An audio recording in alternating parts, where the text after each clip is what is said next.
Good afternoon, everybody. It's just not so cloud as before, but we still have some people sticking around. Stay there a little more. So I will talk about immunossenescence, and I think maybe it's not completely compatible with things we have listened today, but somehow I think it can be interesting to all of you, because most of the studies are showing that the changes happen on all our bodies during the aging process happens also at the immune system, of course. And then how can we prevent, or how can we deal with these changes and still be healthy and still keep going on without dying by infections or cancer or not responding to vaccinations? So these are the many questions on this field. So. Well, most of people knows this data. So Brazil, we are here, and we have a crescent number of people aged 60, 65, and the 80 group are aging fastly. So we're gonna end up here like 200 and 2,100, and with 15% at least of people aging 80 years old, which is quite a lot if we consider that we're not a developed country yet. So we have many issues right now with public health. So can you imagine when you have these kind of numbers of aged people? So I think the advice here, taking all the speakers, is you have to age well. Otherwise, as you said, it's better die with 66 instead of be on bed and not, yeah? Yeah, might happen.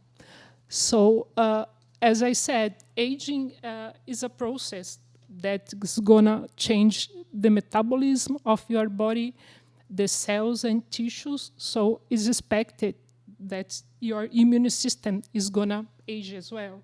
So there are two words here that I think both of them were created by Claudio Franceschi, a very nice Italian that just stood us up last year. He was supposed to be here at a symposium I organized, and at the last minute he didn't come. But he created a lot of words that we know today, like immunossenescence and inflammaging. And he is, I believe, the researcher working on this field who has more publications.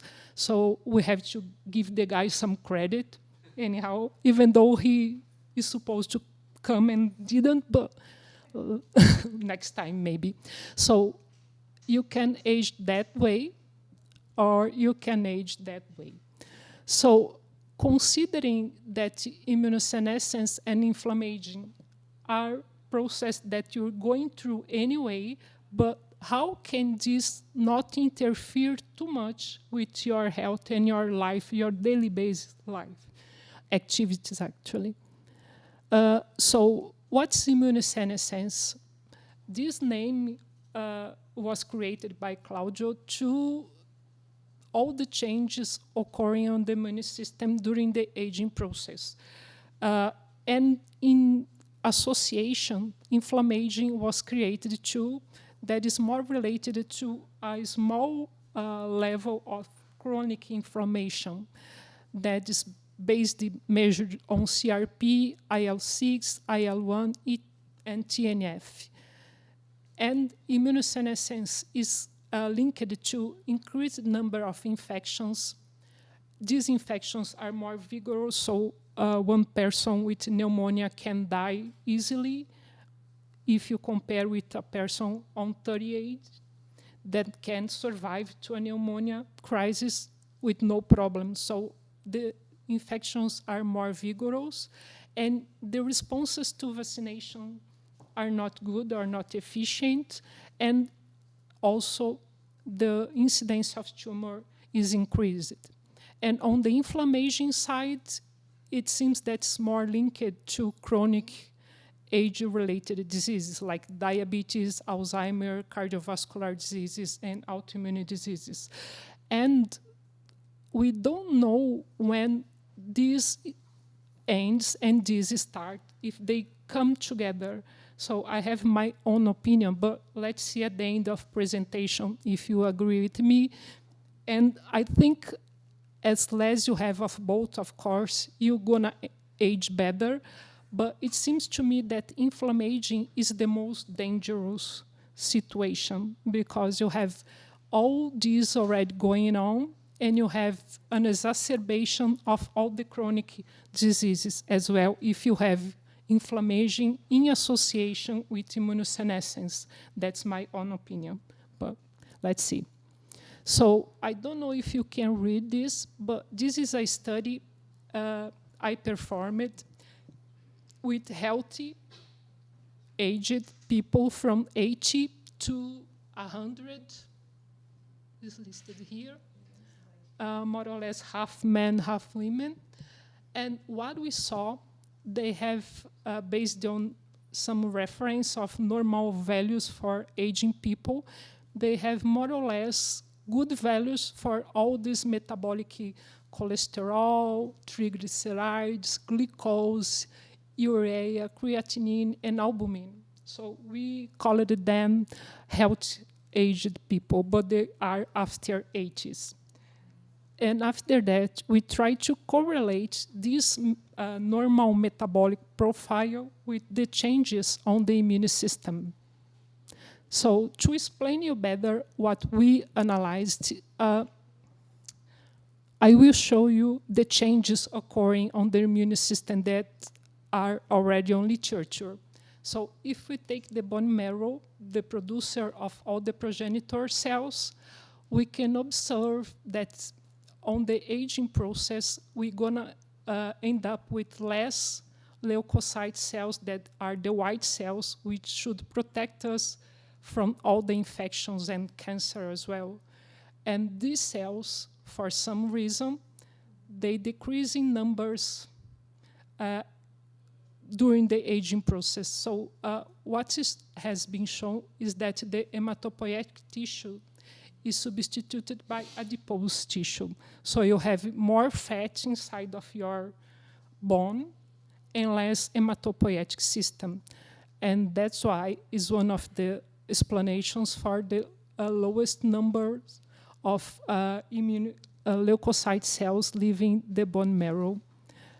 As we can see here, these guys I was studying, I showed you before, they have metabolic parameters that are considered normal, but if we compare them with 20 to 30 years students, most of them, or at least half, most of them actually, has much lower numbers of cells leaving from the bone marrow. So we can measure that on blood. And the median of these cells leaving the bone marrow, all leukocytes, are significantly lower than on the young people. So we confirm this data already published. But again, we're working with health-aged people. So if we decide to work with people that are ill, I suppose these percentages are going to be even lower. And another thing that's already described is that we have a bias on the hematopoiesis. So instead of having the same proportional of lymphocytes and myeloid cells leaving the bone marrow, we have an increase on myeloid cells being produced on bone marrow and somehow a decrease on lymphocyte cells. So maybe that's why Xavier, I guess, found an increase on neutrophil rate when you compare lymphocytes and neutrophils, because naturally, even if you are a healthy aging person, you have an increase on myeloid cells. And I remember that when Janet was here last year, she was talking about, is my collaborator in Birmingham, UK, she was telling us that we have more myeloid cells, even more neutrophils being produced on bone marrow, but their function are not good as in a young person. So even though you have more neutrophils leaving the bone marrow, is the function of these cells are the same? Probably not. So the movement and the net, they spread the material they have inside, trying to kill pathogens. It seems that it's not the same, has some deficit on their function. So having more myeloid cells may mean some impairment on the immune system, but we don't know yet how bad that can be. And especially, I used to study myeloid-derived suppressor cells that are, as the name says, they are suppressive. So in cancer, they are associated with a very bad prognosis. So if you have cancer and you increase your amount of myeloid cells, you're going to have a very bad prognosis. You end up dying in few months. So in these healthy aging individuals, we have at least half of them with a very high levels of these myeloid suppressor cells that are coming from this part of cells. Instead of maturing to monocytes, eosinophils, or neutrophils, they go to an immature state, and they can be associated with inflammatory conditions. So even though our aged individuals were healthy, considered healthy, they have a high level of myeloid cells, suppressive cells, even in percentage and absolute numbers. So our results are not different from others, but I think there are 2 or 3 people, I am one of them, studying the world, this sort of cell population, and showing that you can see an increase on these cells during the aging process. So it might be associated with chronic diseases or some other thing, cancer for sure. And another cells that you used to study at the lab is T cells. So CD8 and CD4 T cells are used to encounter pathogens, and CD8 especially to kill pathogens and to kill cancer cells. And one thing that's very important is that in the past, some people in Netherlands and other countries used to have this ratio, CD4 by CD8, as estimative of how many longer or how many years more you have in life, because we have much more healthy person, CD4s than CD8s. And when you have the inversion of this percentage, in general, you have HIV or a very bad disease. So in aging people, if you don't have HIV, but you have this inversion, a few years ago, like a decade ago, people used to correlate this inversion rate with 5 years death. And they have published that. So nowadays, we know that this can be some tool to evaluate your health, but it cannot tell everything. So you have to have much more markers, not the CD4 and CD8 ratio, to study the person's health. But anyway, taking this CD4 and CD8 ratio, we found that in opposite, we have our aged patient, individuals, healthy individuals, with much more CD4s than CD8. So you see the young person, young students, their level were the normal, like 1 or 2, and the old people had this going to 6. What's the meaning of that? We still have to find out. But here, look, we have one person here with this inversion rate. This is the only person 100 years old. She was considered healthy because all the metabolic parameters, just the glucose was not very good, but she is diabetic, and she had already made amputation of the 2 legs. But all the other parameters, metabolic, except from glucose, were okay, and she was still alive with 100 years.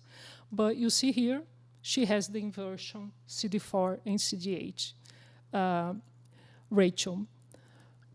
What else?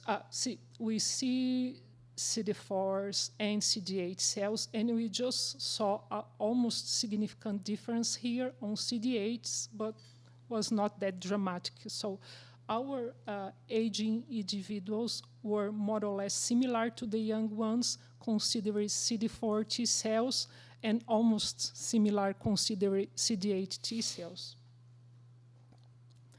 And what is the importance of that? As I told you, the lymphocytes are living in lower amounts from the bone marrow because of this myeloid bias hematopoiesis. And after leaving the bone marrow, they're going through thymus to get mature and going to the periphery, where they should recognize pathogens and combat them, going to lymph nodes and so on, and recirculate. And we can measure the efficacy or the changes of these cells from the bone marrow to the periphery, classifying them as naive cells. We have some markers on the surface membrane, and we have some cytokines production as well, but we stay here on the membrane markers. We can call these cells naive as soon as they leave the thymus. They didn't find any pathogen yet, but they have all the characteristics, all the chances to encounter this pathogen and to combat them.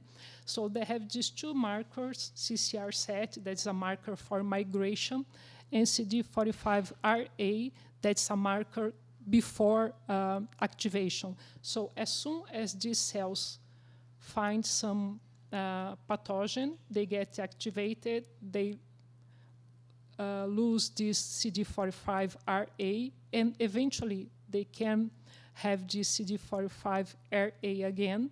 And these are the cells mostly experienced and terminally ended cells. And based on this classification, we try to see if the person has more naive cells, which should be great, then we can combat pathogens and cancer cells very well. Or if we're here, going to more experienced and just about to die cells. And as we see here, when we look to the young people, we're going to have, I cannot see here, is naive. Naive cells, if we compare CD4s, young and old people, they have almost the same pattern. If you go into central memory, we have lower central memories on age. These are the cells just recently activated that just met a pathogen. So we have lower numbers here on the aging individuals, so lower capacity to combat infections, and effector memory, and these differential cells just about to die are increased. And if we look to the CD8 cells, that are those I told you before, responsible for virus killing and cancer cells destruction. So here you see clearly that you have much less naive CD8 T cells, so you're going to have less combat to viruses and less combat to tumor cells. And these cells that used to accumulate on the aging individuals are present here in great higher percentage. So we just reproducing the literature data from our population in Brazil, and we can see from here that even though they have normal metabolic parameters, they have big alterations on the immune system. but they are fine except from this lady with 100 years. And if we look toward the cell proliferation, so as soon as you meet a pathogen, you expect your cell to increase in numbers, so they are going to be specific for that pathogen, and they will be able to deal with them. And what we saw, that's either for CD4s and CD8 T cells, there is a decrease in the percentage of proliferation. But I don't know if you noticed that, but from the beginning, you see that you have two groups here of same individuals. Some of them seems very bad compared to the young ones, and some of them looks not so bad. So my idea is to dissecate and try to correlate this better with cell function, because what happens with these guys here and what happens with these guys here on the long follow-up and with the immune system in 2, 3, 5 years. And even though they are considered healthy now, are they going to be with more diseases? Are then going to die or something like that? We still don't know. And another, I was telling you that I believe immunosenescence is bad, but if you have inflammation together, is really bad. So in those aged individuals, we could not find, at least based on cytokines production, we could not find an inflammation profile. So inflammation profile, as I told you, is a lot of IL-1, that here is lower than on young individuals. The IL-6 too is just pretty similar. Oh, is here, sorry. IL-6 is even lower than on young individuals. IL-2 is pretty similar. Interferon, not different. And TNF is lower. So this population of 12 individuals from 80 to 100, they have metabolic parameters normal. They have immunosenescence profile, as I told you, inversion, some of them on CD4, CD8, lower numbers of naive T cells, CD4s and CD8s, increase on these cells, accumulating highly differentiated cells, but they don't have the profile of inflammation. So my conclusion, that should be very simple and not really too good, is that if you have immunosenescence per se, is not too bad. But if you have immunosenescence and inflammation in association, your outcome is not very good. So that's my perception of this data. And some other things I couldn't do at that time, but now we can do it. So CD31 is another marker that you can estimate the population just living from the thymus, from the bone marrow. Why is that so? Because we know that some cells, even though they are naive, is not because they just left the bone marrow and thymus. It's just because they are on periphery proliferating.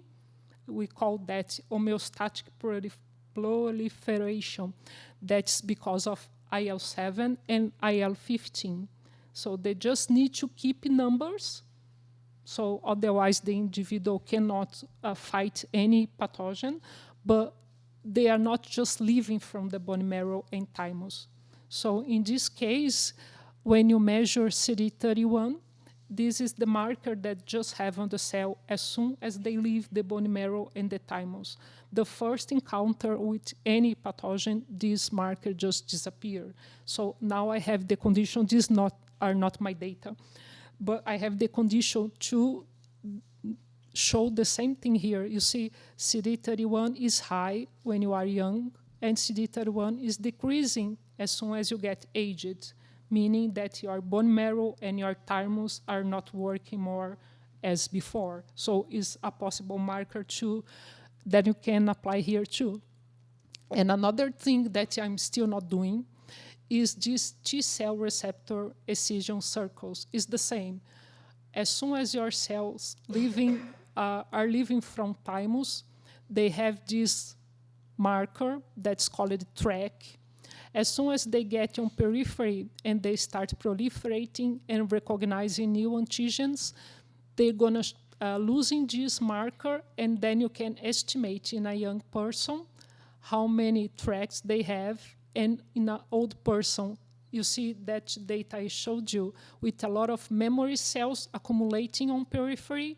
You don't see that on young people. So you can show that with track as well, that I hope in the future I can measure is molecular biology. So you can measure these markers in association with CD31 that I can do already. And you see that when you're getting older, your tracks are decreasing, your CD31 as well, but you still keep some cells on periphery because of, as I told you, homeostatic proliferation, because you have IL-7 and IL-15 to help you with that. But let me ask you something. What's the consequence of that for the person? Any guess? What do you think? If I have proliferation of the same cell on periphery, what's the consequence of that? $1 billion question. No, it's answered already, so just trying to wake you up. And no? Yes? No? Well,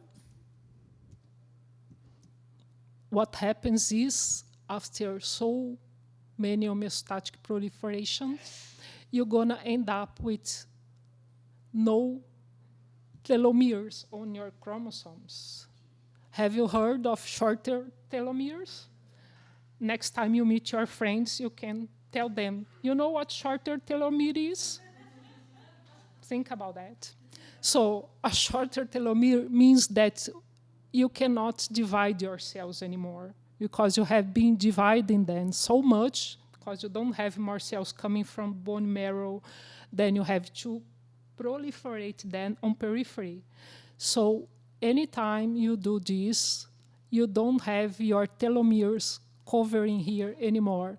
And when you have no more telomeres, that is yellow part here, they are the telomeres, your cell don't divide anymore. So it seems that is the end. Either your bone marrow start working again, or you're going to end up with no cells on periphery. Okay, so shorter telomeres is because of the homeostatic proliferation. And I just going to show you 2 more data. They're not mine, but just trying to correlate what I just said to you about the inflammaging. And here, this is a Chinese study showing that the CRP higher than 3 and associated with loss of cognition can be a prognosis to death. So the first group has lower than 3 CRP and considered normal cognition. So in almost 7 years, 6 years, something, 0.5%, 50% are still alive, more or less. The second group, if I have a higher than 3 CRP, but still a normal cognition, I go just like in 5 years or something, half of them are still alive. If I have lower than 3, but cognition loss is just like in 3 years, half of the individuals are dead. And if I have the very bad combination, higher CRP and loss of cognition, in like 2 years, half of them are dead. So it seems that inflammaging CRP, I didn't tell you, but I think Xavier have, that CRP is associated, is one of the markers of inflammaging. So CRP in higher concentrations and associated with some chronic diseases can be a model to study how long you have before you die or something like that. So it's one more marker, and you see there are great numbers of people here, but even though it have to be tried in other genetic populations, so if you can repeat this data. And something else, I told you that I used to work with myeloid-derived suppressor cells, and here Graham Pavlak is a German guy. He used to work with these cells too, and what he published, I used to know, or I used to consider that myeloid cells are bad for aging people, but what he saw here is that when you have just a mild loss of cognition, you're gonna have higher numbers of myeloid-derived suppressor cells. As soon as you get dementia, these cells are just decreased. And what's the meaning of that?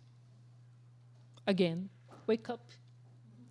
What's the meaning? So if we believe that Alzheimer's disease is an inflammatory disease, if you have higher numbers of these suppressive cells, you prevent inflammation, is the rationale of this.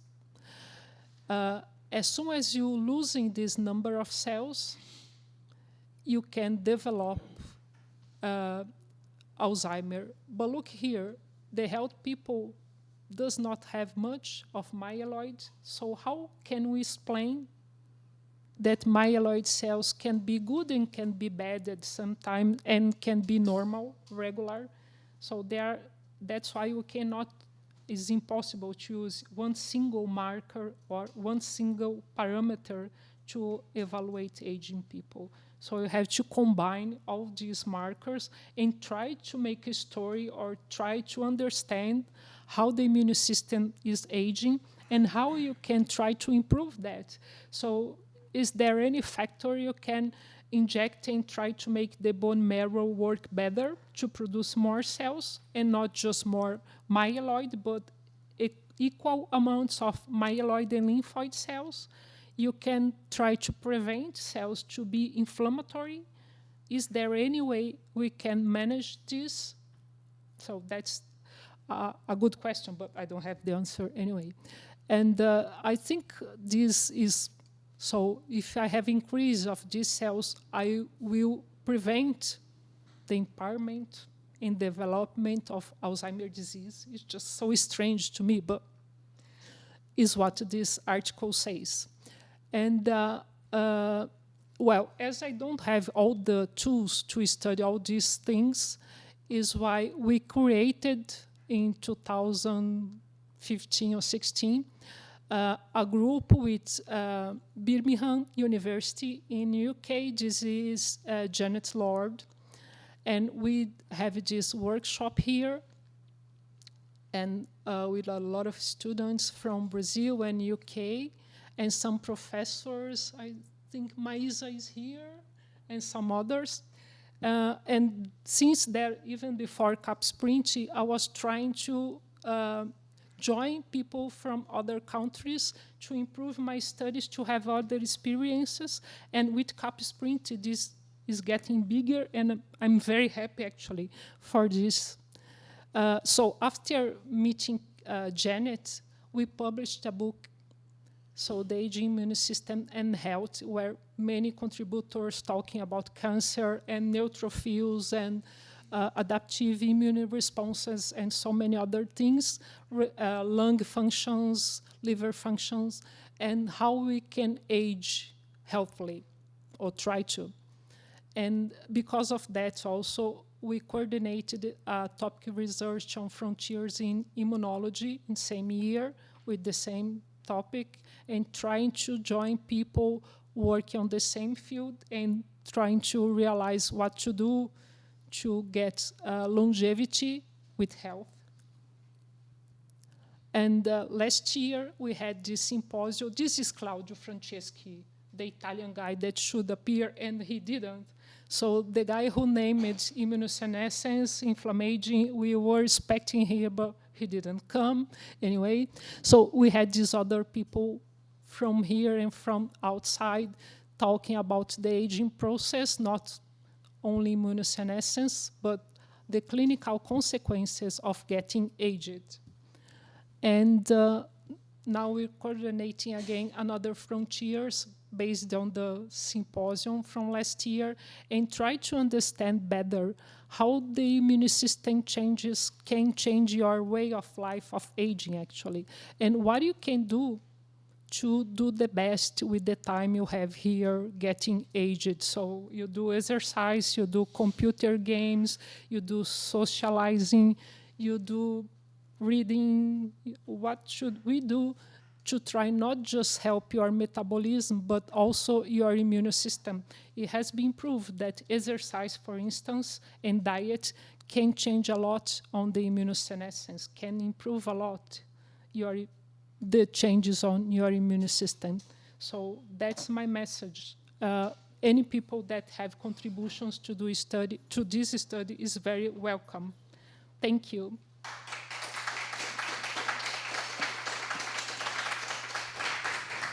Thank you, Valquiria. Questions? Tons of questions, okay? We're going to be here for an hour. Oh, that's great. Start. I'll start. You put the question, I think the question here is the chicken and the eggs. Yeah. Okay? And the markers are markers. Yeah. So I think what's going on, that's my guess. What's going on perhaps is something, they're just marker of something that we still don't understand. So maybe the infectious disease, all infectious diseases lead to inflammation, but all chronic diseases have some level of inflammation.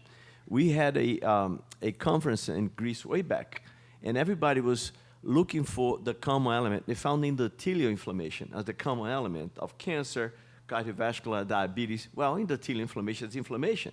Mm-hmm. But without infection, maybe there's an infection there. And maybe all these things are associated, Xavier. You see what I mean? But then what you see is the picking out of the myeloid, because we are trying to combat that level of inflammation of the brain that leads to that complete demineralization of the brain, substitute with a cell that now is linked to inflammation, which is not a cell, it's a protein.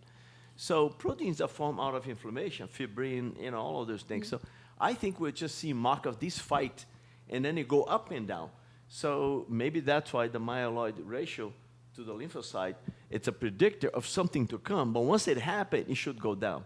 Again, I just think that we don't quite understand, but they're all linked up. Maybe there's virus, maybe aspirin will be a solution.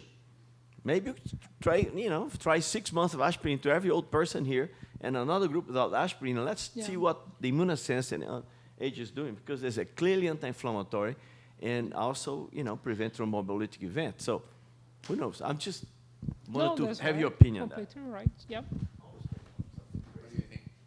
Well, I agree with you, but we still don't know what comes first. Some people think that first you get the disease, or don't think about infection now. Think about some cardiovascular disease, let's say. So as soon as you have this disease, some of your cells on the heart and vessels are going to be damaged. At this point, you have macrophages, monocytes moving and becoming macrophages on the tissues. And this macrophage is going to secrete chemokines that will attract B cells, T cells, whatever. And then you start having inflammation. Some people just say that. I actually agree with that, because every time you have some damage on your tissue, brain, muscle, heart, vessels, whatever, you have the regenerative process that's made from monocytes. But when these monocytes get on tissue, it becomes macrophages. Then can be M2, that's suppressive, or modulator, or it can be M1, that's activator. So if you, for some reason, has the M1 profile, you're going to attract effector cells. So you get a big increase on this inflammatory immunosenescence profile, whatever.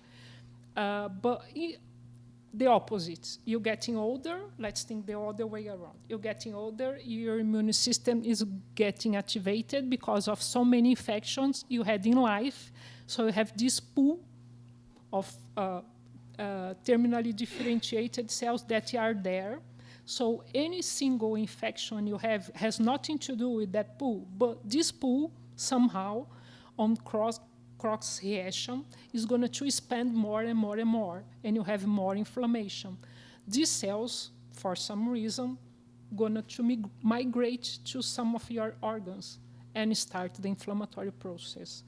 So it's two ways of seeing things. I believe in the first way. You have the damage. As soon as you're getting older, you're having damage all the time. So you have a damage on the tissue. You get immune cells going to there to regenerate initially, but then for some reason, you start getting more inflamed, and you're attracting more cells, and you're expanding your inflammatory condition. I believe in that, but it can be the other, or it can be two things happening at the same time, actually. We can model that. We can model that mathematically. Yeah, who had the mathematics? Mahai. What do you think about that? Can we model this situation? It's just cell multiplication, cell proliferation, cell movement. I think that lady from mathematics department, she modeled something much more complicated. Because because we can't prove that what you have without doing something very unethical. You don't see. I know. I can see it. A crazy research, but it would be like, okay, it would be arrested for doing that. Because a lot of post-mortem histology evaluation, post-mortem, shows if you have Alzheimer, for instance, you have a lot of inflammatory cells on the brain, and then maybe it's just because you have this initial damage on brain cells because you're getting older, and then these immunologic cells move to the brain and start trying to regenerate, but instead they're increasing the inflammation. So it seems reasonable to me, but it can be something else. Thank you. I bet you never had a question by an anthropologist. Yes, that's great. You can consider that it's less scientific in a sense, but ok. Eu estava só pensando, tipo assim, né, esses experimentos que você fez, qual é o background dessas pessoas, qual é a classe social, qual é o estilo de vida, diet, todas essas coisas que eu acho que pode influenciar, né? Eu sou super assim, eu sigo muito essas questões de, né, dessas novas tipos de, digamos, tratamentos menos convencionais, né, que essa questão de inflamação. Eu sou antropóloga, mas eu leio muitos artigos científicos nessa área. Então, eu gostaria que você me dissesse mais sobre essas questões. Tipo, que os indivíduos que estão aqui em São Paulo, mas se você pegar alguém que mora lá no Mediterrâneo ou alguém que mora lá em Okinawa, tem diferenças, não? Yeah. She's asking about the background of the subjects that she studied.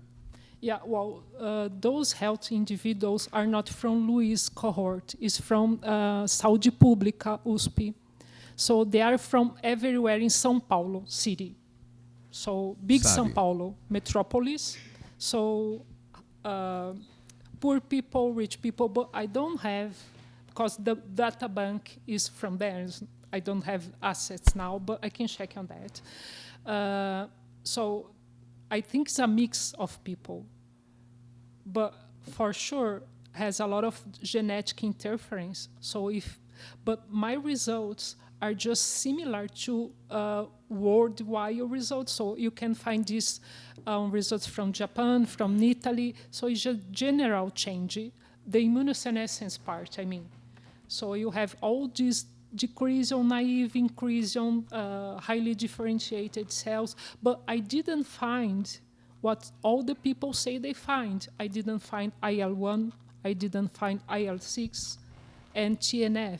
So maybe this healthy aged people, they are immunosenescent, but they are not inflammaging.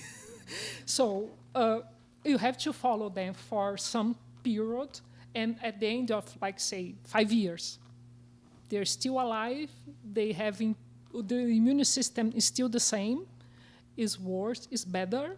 They have done any intervention, any yoga or diet or anything, or reading or computer games to improve their immune system. So yeah, you have to compare their lifestyles. So the habits, someone were talking about habits today. So now we know that habits, any good and bad, especially bad ones, can interfere with the immune system and other systems in your body. So if you're still smoking a lot, drinking a lot, not just socially, but drink like crazy and not exercise, eating like a pig or something, you're going to end up with a lot of chronic diseases. Even though you're not aged, you can have these chronic diseases, and you can have immunosenescence as well. I don't know if I answered your question, but... Thank you. More questions? Okay. So I want... thank you, Valquiria. Thank you very much.